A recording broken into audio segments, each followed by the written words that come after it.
All right, this is my horizontal hive.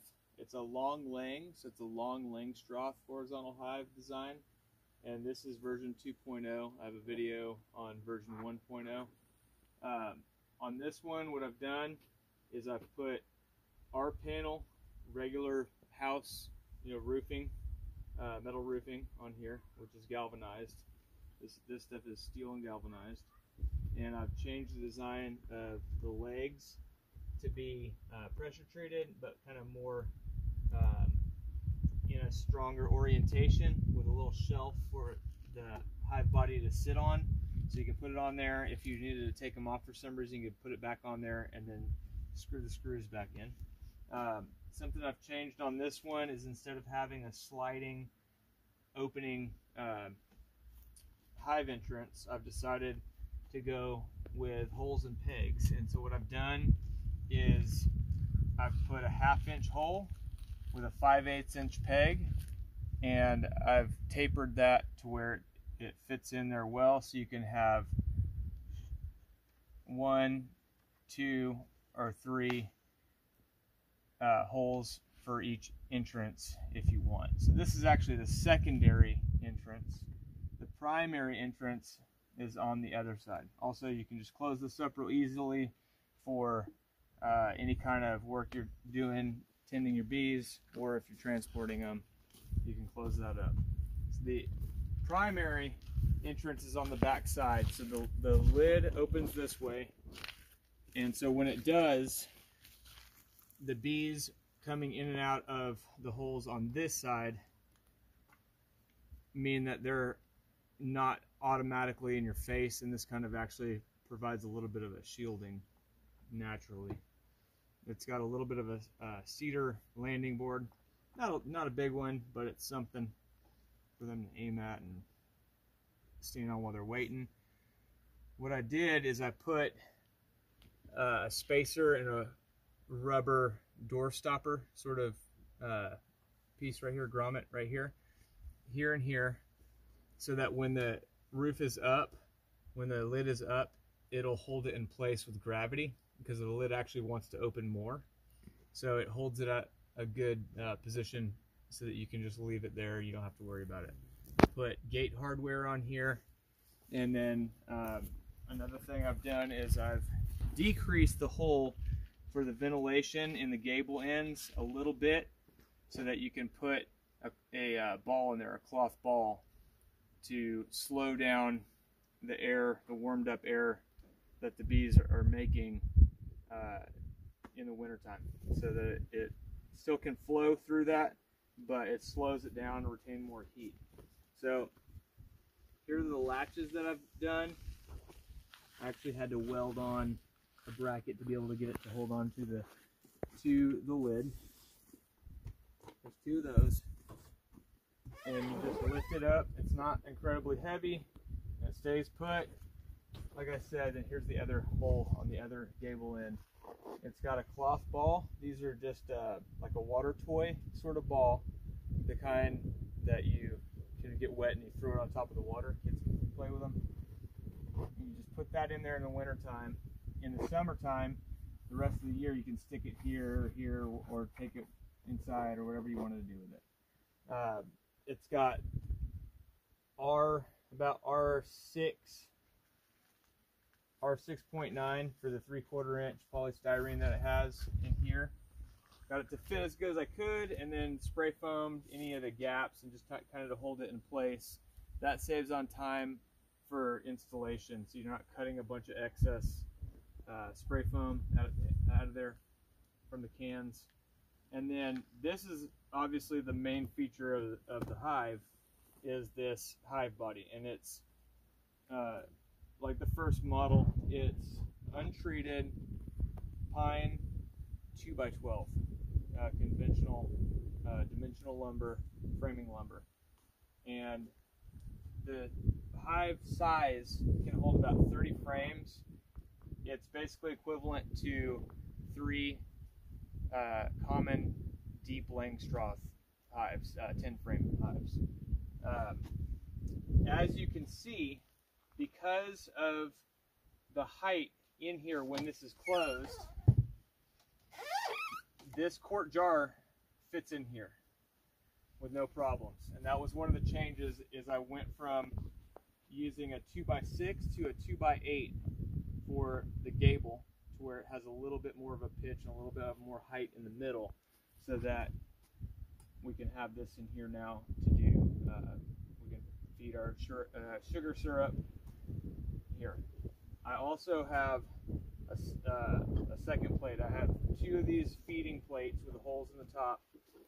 So you can use one of these, or you can use one of these, and that's interchangeable. I like these a lot because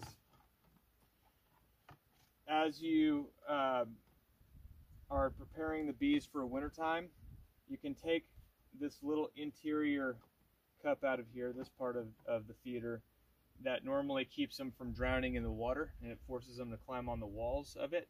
And you remove that, and you can actually put sugar in the base of this. And so as the hot air is coming up from the interior of the hive, or the I should say the humid air, it's rising in the hot air, I guess. It's rising, and when it condensates, it's condensating on the top of this lid, and this lid has a little bit of a curve. So it's forcing it to the outside. It can force it into here, to condensate into here and settle in here. And then when it does that, it can settle in that sugar. So you're doing mountain camp method, doing that. And it'll make like a hardened like sugar patty almost, but it helps the bees get the moisture out of their hive. So even in the winter time, putting some in here for extra food for them and to help deal with moisture, I think is a good idea. Plus that heat goes into here, that's an extra layer, and then it gets also caught in here. So they can retain heat in here, a little bit in here, and then also in the top. So, you know, hopefully that helps them quite a bit. And also in the summertime, when you're opening these up and you're allowing for ventilation, if you wanted to do all three of these pegs open, you could even open both sides of it and get a lot of ventilation if you want. But I also have, put that right there, right there. I have these ventilation inner cover boards right here. Two of these also, so you can make it to where you can have 1, 2, or 0 ventilation boards in there if you want. On this model, I also added drawer pulls to 2 of these inner cover panels, so that you can remove that, and then you can remove this one. You can do it like that, however you want to do it. So you can orientate this kind of however you want to some extent. I'm going to remove these because I want to show another feature that I think is pretty important. You can kind of use this as storage also, by the way. When you close the lid, it's kind of protected space, keeps stuff out of the weather. But this is the key right here, is I've made divider boards. And this divider board system, it looks like this. So it's a double screened divider board. I went ahead and made 2 of these for this model. And you can just drop that in there. So you can utilize that with the ventilation if you want to. And you could have a divider board here, a divider board here, screen divider boards, and then double screen divider boards. And then you could have even a hole. You could drill a hole here if you wanted to, and even have a 3rd hive potentially to split a colony into 3 without having to stack all this stuff. But if you don't want ventilation, then here is the kicker right here. You can use, I'm going to show it to you in a different form first, but you can use this one. Doesn't have the screen on it. What it has is a wide mouth mason jar lid, and I put the paper in there first so that you can recombine hives with the newspaper method, or I like to use this brown paper. So I think that that's pretty cool. So that's for recombining, but you take that out of there, and what you can do is if you don't want a vented divider board, what you can do is put a mason jar where I just put some caulking in there and sealed that up to where now that's not vented anymore. Now they even have these jar lids where they're one piece, so you don't have to caulk it together, but just show you can. You could do the same thing for these feeding plates right here, feeding plate covers. So instead of having a jar there, what we could do is we could actually take this out and just put that, and now that's not there anymore. We don't need to because I have enough extra plates, but you can do that. So that's another feature. One of the drawbacks on this system is this wood has irregularity in it. It's hard to get it exactly perfect. Even if you do, the wood can have problems. It can have kind of cupping and different stuff like that as it dries. Just common to wood, especially just conventional framing lumber. This is not furniture grade stuff by any means. But what you can do is you can, if you look in here, you can actually put like a door shim, construction shims, and popsicle sticks to hold these dividers in better. So right here I have a shim that is making it to where those bees can't slip past there, and it's holding it in place pretty good. So that is one thing that is kind of an inherent downside to this design. It's really hard to get that to be very perfect where it's not able to let a bee slide through there. I got the design ideas for this hive from horizontalbees.com. They sell their own designs. I've kind of looked at what they had and thought of my own design, but I got some inspiration from them. They I think ship throughout the country, or at least to a good part of the country. If you're interested in something like this, they'd probably be a good place to go. Dr. Leo Sharaskin also was partly an inspiration. He actually has plans on his website. If you find that, that's actually where I got the dimensions on how to make the hive body box. I saw Dr. Leo being interviewed by Frederick Dunn on his channel, and I saw that Cayman Reynolds had been given or bought a long-lang hive from horizontalbees.com. So just credit where credit's due. This is my design. I've painted it with exterior latex paint. I think most of it I painted even 2 coats where I did paint. Caulked the exterior seams of the hive body, even painted underneath the R panel, and even painted on the bottom. It's got plywood in the bottom. It's not screened bottom board, but you can modify it potentially if you wanted to. I'm selling these in Central Texas. If you're in that area, I'm not willing to ship anything, but if you're in the area, cool.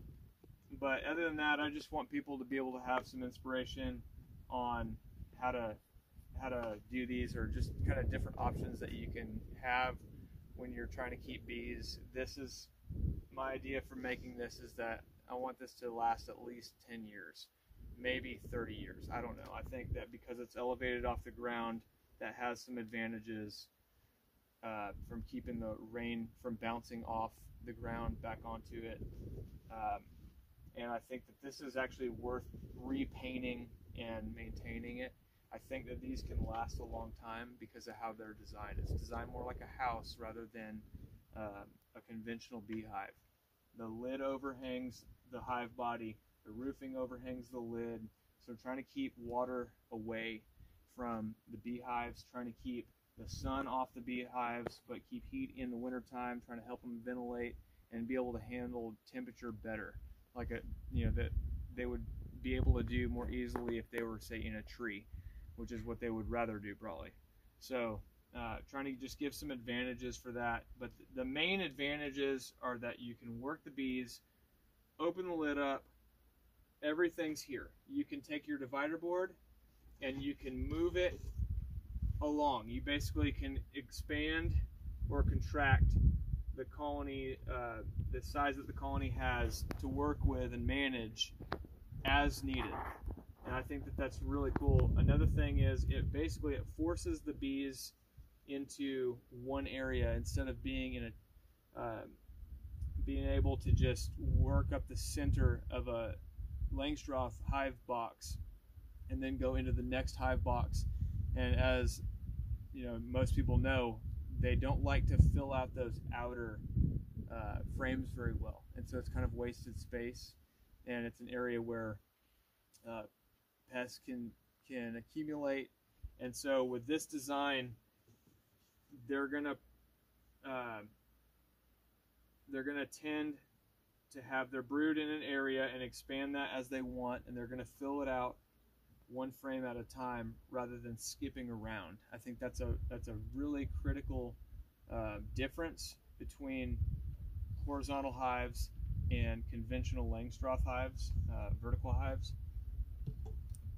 And then, like I said, you can split them way easier. You're not lifting boxes. You're going to have to do something when you're extracting honey and moving them, but this is more of a stationary thing. It's designed to be a longer lasting hive, and I think it has a lot of advantages that are going to make it more pleasant to keep bees, and hopefully even help the bees to be more productive and be able to use their energy a lot more efficiently. So hope you enjoy the video. Thanks.